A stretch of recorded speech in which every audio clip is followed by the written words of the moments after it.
Tapos ang napapala lang naman sa inyo, pang-uusig, pagtitiwalag. Anong napapala? Suffering people were healed by Jesus' forgiveness. Yun lang naman talaga ang nagpapagaling patawad, hindi paniningil. Ang walang maibayad, ang talagang pwede mo lang ibigay dyan patawad. Kaya patawad po. Yung walang maibayad sa'yo, kulang ang pera sa tindahan, meron po bang tawad? Di ba? Ang galing-galing nga na ating mga words Kasi wala namang maibayad, tawad. Para magkatuluyan na lang. At yun ang ibinibigay ng Diyos sa atin. Patawad. Hindi patuloy na pang-uusig. Kulang na nga. Meron pa mga ina isinumpa ko po yung anak kong dalaga, pastor. Bakit naman?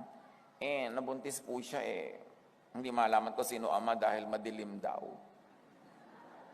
Ba't mo naman sinumpa? Deaconess po ako